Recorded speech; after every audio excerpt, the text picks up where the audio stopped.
China is drowning right now, and the world's largest dam is under watch.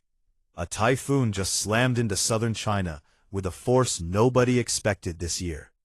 Typhoon Newell, the 12th storm of the season, tore into Guangdong province near Shenzhen and Hong Kong, with winds ripping at over 160 kilometers per hour. It is now, officially, the strongest typhoon to hit Chinese soil in 2026. And even though it has weakened since landfall, the real disaster is only beginning. More than 715,000 people have already been evacuated across Guangdong. Entire cities have shut down: Guangzhou, Shenzhen, Huizhou, Zhuhai, Shantou.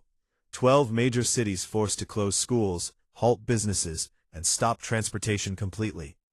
Streets that are normally packed with traffic are empty, flooded, and silent. At the airports, chaos took over.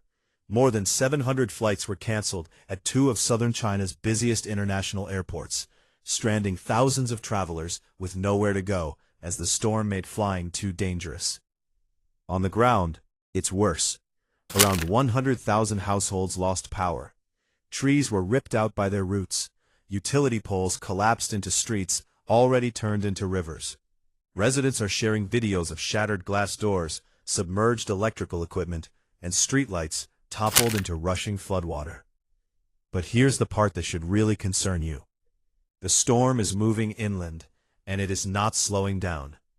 Meteorologists are warning that Newell's massive, slow-moving circulation is now dumping enormous volumes of rain across central and eastern China.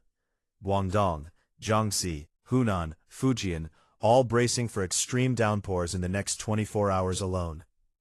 China's Ministry of Water Resources has upgraded flood emergency responses for 3 provinces at once. Officials are warning that mountain rivers could overflow with almost no warning. Dozens of counties have already been flagged for the highest possible landslide risk. And this is exactly where the fear about China's dam infrastructure comes back into the conversation. Officials have confirmed they are closely monitoring reservoirs across the flood zone, specifically pointing to older and partially built dams that were never designed to handle this kind of sustained water volume.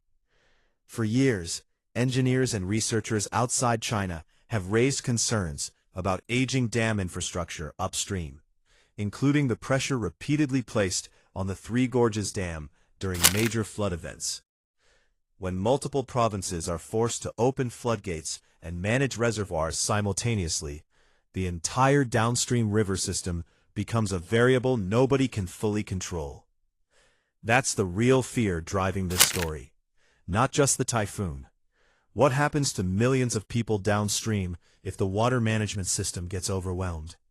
And the tragedy has already started. In Gansu province, a flash flood tore through a scenic camping area after a sudden burst of mountain rainfall.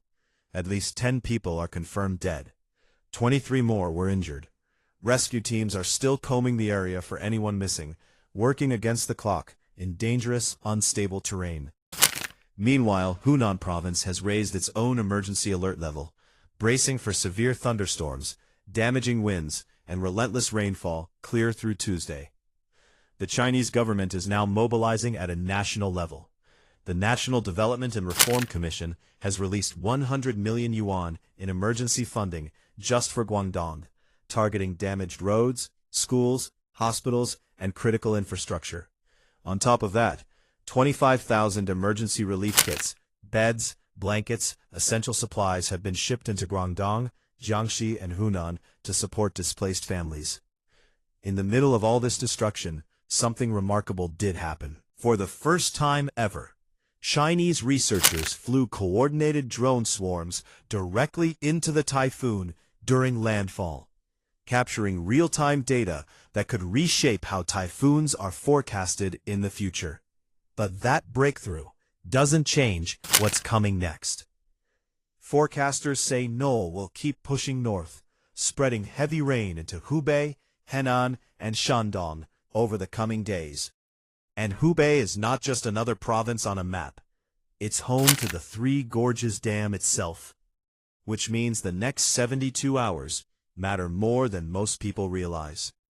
Officials are telling residents across the region to avoid unnecessary travel, stay alert to official warnings, and prepare for secondary disasters, flash floods, landslides, and rivers that could rise faster than anyone expects.